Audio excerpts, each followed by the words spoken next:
بسم اللہ الرحمن الرحیم۔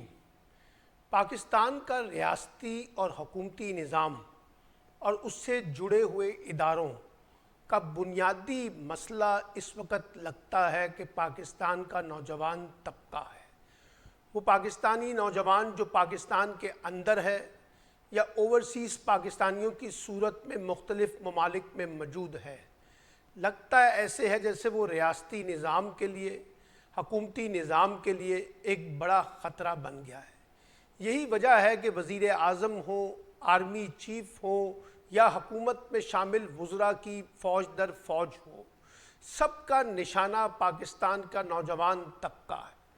18 سال سے 35 سال پر مبنی یہ نوجوان طبقہ، انہوں نے ڈیجیٹل میڈیا میں ایک ایسی طاقت حاصل کر لی ہے جو شاید ریاستی اور حکومتی نظام کو ہضم نہیں ہو رہی۔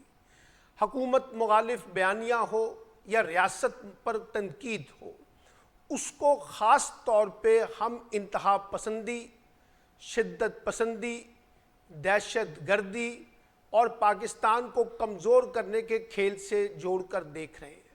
اور کہا یہ جا رہا ہے کہ جو بھی نوجوان ڈیجیٹل میڈیا کے اندر ریاست کے مفادات کو نقصان پہنچاتے ہیں، وہ بنیادی طور پر پاکستان کے خیر خواہ نہیں ہیں، بلکہ ان کا ایجنڈا پاکستان کو کمزور کرنا ہے۔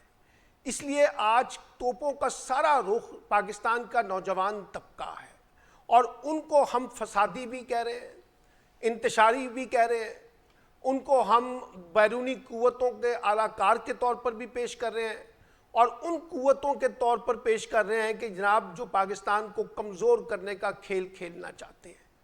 یعنی پاکستان کا نوجوان مجموعی طور پر ہم نے اس کو فسادی ڈکلیئر کر دیا ہے، اور اس سے نمٹنے کے لیے ہمارے پاس کوئی سیاسی حکمت عملی نہیں ہے۔ ہم طاقت کے زور پر، ڈنڈے کے زور پر، خوف کے زور پر ڈر پیدا کر کے اس کا مقابلہ کرنا چاہتے ہیں۔ پرائم منسٹر کہتے ہیں کہ ہم اس ڈیجیٹل دہشت گردی کا مقابلہ کریں گے۔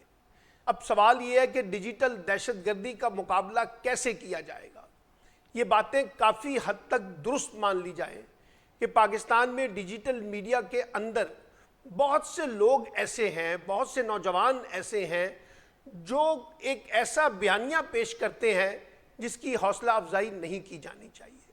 اس میں براہ راست ریاست کے مفادات کو بھی ضرب پہنچتی ہوگی، اس میں براہ راست حکومت کے مفادات کو بھی ضرب پہنچتی ہوگی، لیکن اس کا علاج کیا ہے؟ کیا جو دہشت گردی، جو انتہا پسندی، جو شدت پسندی اگر نوجوان طبقہ اختیار کر رہا ہے، اور حکومت اور ریاست کے نظام نے بھی اسی طریقے سے شدت پسندی کے ساتھ ان کا مقابلہ کرنا ہے، تو فرق کیا ہوگا؟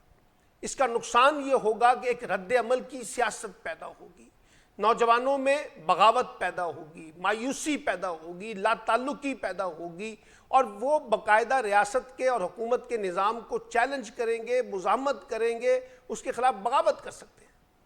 اس لیے ہمیں یہ دیکھنا ہوگا کہ اگر ہم ڈیجیٹل دہشت گردی کا مقابلہ کرنا چاہتے ہیں تو اس کی بنیاد طاقت کی بجائے علمی اور فکری بنیاد کیوں نہیں ہونی چاہیے؟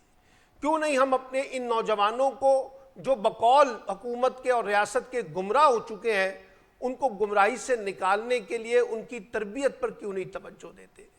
کیوں ہم خوف زدہ ہو گئے ہیں سوالات کی دنیا سے؟ کیوں ہم خوف زدہ ہو گئے ہیں متبادل اٹھنے والی آوازوں پر؟ اگر میں حکومت پہ تنقید کروں، ریاست کی کسی پالیسی پر تنقید کروں، تو یہ کیسے ریاست پاکستان کو کمزور کرنے کا کھیل ہے؟ کیسے یہ ریاستی دہشت گردی، حکومتی دہشت گردی یا ڈیجیٹل دہشت گردی کے زمرے میں آتا ہے؟ ہم نے ڈیجیٹل دہشت گردی کی تعریف کیا کی ہے؟ کوئی تعریف جس کے اوپر اتفاق ہے؟ کیا ایسے بیانات جو لوگ نوجوان اپنے خیالات کا اظہار کرتے ہیں، اس میں چاہے انتہا پسندی کیوں نہ ہو، اس کو کیسے ہم ریاست مخالف بیانیے کے طور پر دیکھنا شروع کرتے ہیں؟ لوگوں کو اس ملک کے اندر سیاسی نظام پر اختلاف ہے، نوجوانوں کو سماجی نظام پر اختلاف ہے، قانون اور انصاف کے نظام پر اختلاف ہے، آئین اور قانون کی پاسداری پر اختلاف ہے، معیشت سے جڑے معاملات پر اختلاف ہے، نوجوانوں کو روزگار نہیں مل رہا اس کے اوپر اختلاف ہے۔ اس ملک کی رولنگ ایلیٹ نے جس طرح سے اقتدار پر قبضہ کر لیا ہے، اپنی گرفت مضبوط کر لی ہے، عام آدمی کی زندگیوں میں جو محرومی کی سیاست پیدا کر دی ہے اس پر اختلاف ہے۔ تو اب اگر نوجوان بات نہ کریں تو کہاں جائیں؟ اگر وہ سوالات نہ اٹھائیں تو کدھر جائیں؟ اگر وہ اس نظام کو چیلنج نہ کریں تو کدھر جائیں؟ اگر وہ اس ملک کے اندر موجود تضادات پر مبنی حکمرانی پر سوال نہیں اٹھائیں گے تو کہاں اٹھائیں گے؟ کیوں ہم ان کو اپنا دشمن سمجھ رہے ہیں؟ کیوں ہم ان کو اپنا پرایا سمجھ کر ان کے ساتھ وہ سلوک کرنا چاہتے ہیں جو دشمن کے ساتھ کرنا چاہتے ہیں؟ اچھا، کچھ لوگ ہوں گے جیسے میں نے پہلے کہا، تو ان کے خلاف شواہد ہونے چاہیے، ان کے خلاف ثبوت کی بنیاد پر مقدمے چلنے چاہیے، ان کو قانون کے مطابق سزائیں دینی چاہیے اور ان کو بتانا چاہیے کہ قانون کی حکمرانی ان پر بھی لاگو ہوگی۔ لیکن اگر ہم سب کو ایک ہی طریقے سے ڈیل کرنے کی کوشش کریں گے اور جو حکومت یا ریاست کے بارے میں اپنے کنسرن شیئر کرے گا اس کو بھی ہم دہشت گردیوں کی فہرست میں شامل کر دیں گے، ہم شیڈول 4 کے تحت جو ہے دہشت گردوں کے اندر ان کو شامل کرنا چاہتے ہیں، تو کیا پیغام دینا چاہتے ہیں؟ اور یہ کیا ہمارے پاس سیاسی حکمت عملی ہے؟ کون سی ہمارے پاس سماجی حکمت عملی ہے؟ معیشت سے جڑی حکمت عملی ہے؟ کیا وجہ ہے کہ لوگوں کو، نوجوانوں کو ہم اپنے ریاستی نظام کے پیراہے میں کیوں نہیں لے کے آ رہے؟ کیوں نہیں لوگ سیاسی نظام پر اعتماد کر رہے ہیں؟ کیوں نہیں لوگ اس ملک کے معیشت کے نظام پر اعتماد کر رہے ہیں؟ کیوں نہیں لوگ اس ملک کے قانون کی حکمرانی کے اوپر اعتماد کر رہے ہیں؟ اس لیے کہ ان پہ سوالات ہیں، وہاں تضادات ہیں، وہاں تعصب ہے، وہاں تفریق کے پہلو نمایاں ہیں۔ اس لیے میں یہ بار بار کہتا ہوں کہ جب بھی حکمران طبقہ یا ریاست سے جڑے افراد ڈیجیٹل دہشت گردی کا مقابلہ کرنے کی بات کرتے ہیں تو ہم سب کو ایک ہی جگہ پر لا کر دیکھنے کی کوشش کرتے ہیں اور سب کو ڈیجیٹل دہشت گرد بنانے کی کوشش کرتے ہیں۔ اور یہ بھی ہے کہ اس میں ڈر اور خوف ایسے پیدا کر دیا جائے کہ نئی نسل کے لوگ سوال نہ اٹھائیں، نئی نسل کے لوگ ڈیجیٹل میڈیا سے ڈسٹنس رکھیں، نئی نسل کے لوگ حکومت پر کوئی تنقید نہ کریں، ریاست پہ کوئی تنقید نہ کریں۔ اگر یہ ڈر اور خوف پیدا کرنا ہے تاکہ متبادل آوازیں ختم کر دی جائیں تو پھر کون سا سیاسی نظام، کون سا جمہوری نظام، کون سا اخلاقی نظام جس کی بنیاد ہوگی؟ آپ کہتے ہیں کہ ریڈ لائن کراس نہیں ہونی چاہیے، بالکل ریڈ لائن کراس نہیں ہونی چاہیے، اور سب کو ریڈ لائن کراس نہیں کرنی چاہیے، ریاست سے جڑے افراد کو بھی نہیں کرنی چاہیے، حکومت کو بھی نہیں کرنی چاہیے، شہریوں کو بھی نہیں کرنی چاہیے۔ لیکن اگر اوپر سے ریڈ لائن کراس ہو رہی ہو اور لوگوں کے بنیادی فنڈامنٹل کو چیلنج کر کے ان کا استحصال کیا جا رہا ہو تو پھر نیچے بھی ریڈ لائن کراس ہوگی۔ تو اس لیے ہمیں اپنی سیاسی، سماجی اور معاشی پالیسیوں کا جائزہ لینا چاہیے، ان بنیادی حقوق کی بات کرنی چاہیے جو ہمارے آئین میں لکھے ہوئے ہیں۔ ججز بار بار کہہ رہے ہیں کہ اگر آپ کو یہ آئین کی حکمرانی پسند نہیں ہے، عدالتی نظام پسند نہیں ہے، عدالت کے فیصلے پسند نہیں ہے، قانون کی کتاب پسند نہیں ہے تو بند کر دیں اس کو، اس کے مقابلے میں کوئی اور نظام لے آئیں جہاں لوگوں کے بنیادی فنڈامنٹل کو بھی چیلنج کر دیں۔ اس لیے میں یہ سمجھتا ہوں کہ اس کو دیکھنے کی ضرورت ہے۔ اب ایک طرف آپ کہتے ہیں کہ ڈیجیٹل دہشت گردی ہو رہی ہے انتہا پسندی اور شدت پسندی کے کانٹیکسٹ میں، ایک دوسری قسم کی ڈیجیٹل دہشت گردی بھی نوجوانوں کے ساتھ ہو رہی ہے۔ ایک طرف ہم ان کو کہہ رہے ہیں کہ آپ انٹرپرینور بنیں، اپنے لیے معاشی مواقع پیدا کریں، اپنے لیے معاشی سطح پہ نئے نئے زاویوں کے ساتھ سوچنے کی کوشش کریں، اور دوسری طرف ہم ڈیجیٹل دنیا کو ان کے ساتھ ان کو ڈسکنیکٹ کر رہے ہیں۔ ہم گلوبل کنیکٹیوٹی کی بات کرتے ہیں تو اس کو اس سے ڈسکنیکٹ کر رہے ہیں۔ آج انٹرنیٹ کی بندش نے، ٹویٹر کی بندش نے، سب کس چیزوں کو دیکھیں، آن لائن سسٹم سارا کا سارا ہم نے تباہ کر دیا ہے۔ اسٹوڈنٹس کو پڑھنے میں مشکلات پیدا ہو رہی ہیں، اسٹوڈنٹس کو روزگار پیدا کرنے کے لیے مشکلات ہو رہی ہیں۔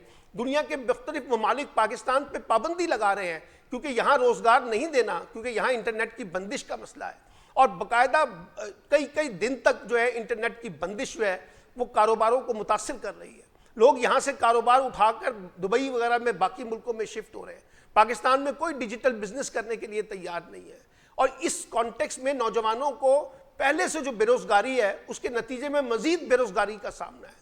یہ جو ہمارے چھوٹے چھوٹے نوجوان انٹرنیٹ کی مدد سے اپنے لیے کاروباری مواقع تلاش کرتے ہیں، جب وہ نیٹ ہی نہیں چلے گا، جب وہ واٹس ایپ بھی نہیں چلیں گے، جب سسٹم ہی نہیں چلے گا تو وہ اپنے لیے کاروباری مواقع کیسے پیدا کریں گے؟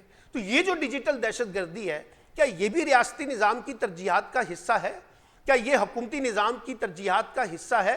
آپ کو ایک جماعت سے بڑا غصہ ہے، آپ کو ایک جماعت کے کارکنوں پہ بڑا غصہ ہے، آپ اس کا غصہ پوری پاکستان کے نوجوان نسل سے لینا چاہتے ہیں، انٹرنیٹ کی بندش کے ساتھ ان کے تعلیمی کیریئر کو متاثر کرنا چاہتے ہیں، ان کے کاروباری کیریئر جو ہے ان کو متاثر کرنا چاہتے ہیں، ان کو دنیا سے ڈسکنیکٹ کر کے جو امکانات پیدا ہو سکتے تھے معیشت کے کانٹیکس میں اس کو ختم کرنے کی کوشش کر رہے ہیں اور ہمیں کوئی فکر مندی نہیں ہے. ہم بڑے پرسکون ہیں, پاکستان بہت اچھا چل رہا ہے, پاکستان میں کوئی پرابلم نہیں ہے, معیشت کا پہیہ چل رہا ہے. عجیب و غریب قسم کی گفتگو.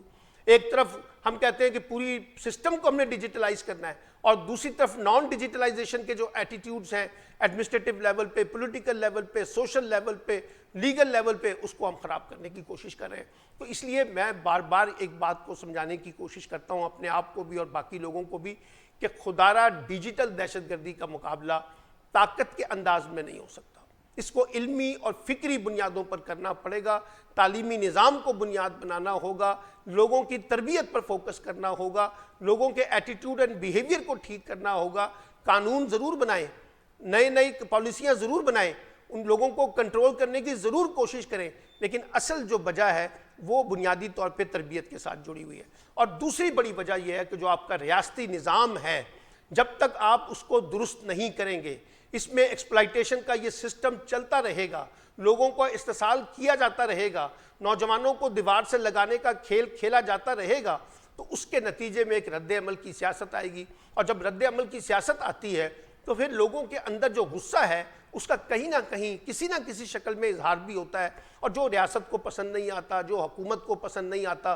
تو میں اس بات کو ختم کرنے کی کوشش کرتا ہوں کہ ہمیں ڈیجیٹل دہشت گردی کا مقابلہ کرنے کے لیے ان کو ایک اور طریقے سے ڈیل کرنا ہوگا. ان کو دہشت گرد مت بنائیں, ان کو انتہا پسند مت بنائیں, ان کو شدت پسندی کی طرف مائل نہ کریں, ان کو دیوار سے مت لگائیں, ان کو سیاسی نظام سے لا تعلق کرنے کی کوشش نہ کریں, جمہوری نظام سے لا تعلق کرنے کی کوشش نہ کریں, کیونکہ اگر یہ ایسا ہوا تو پھر اس ملک میں سیاست اور جمہوریت کا کوئی مستقبل نہیں ہے, آزادی اظہار کا کوئی مستقبل نہیں ہے, بنیادی فنڈامنٹلز کا کوئی مستقبل نہیں ہے.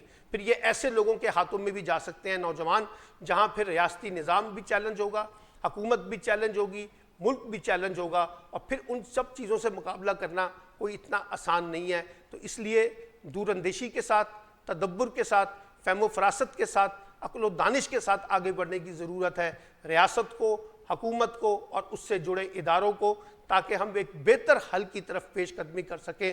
ایسا حل جو نوجوانوں کو ریاست کے نظام کے ساتھ جوڑ سکے, حکومت کے نظام کے ساتھ جوڑ سکے, پاکستان کے ساتھ اس کو جوڑنے میں مدد مل سکے. وہی نظام پاکستان کے اندر چل سکتا ہے, اور ایسا کوئی نظام جہاں لوگوں کو دیوار سے لگانے کا کھیل کھیلا جائے گا, میں نہیں سمجھتا کہ وہ اپنے لیے کوئی سیاسی ساکھ قائم کر سکے گا.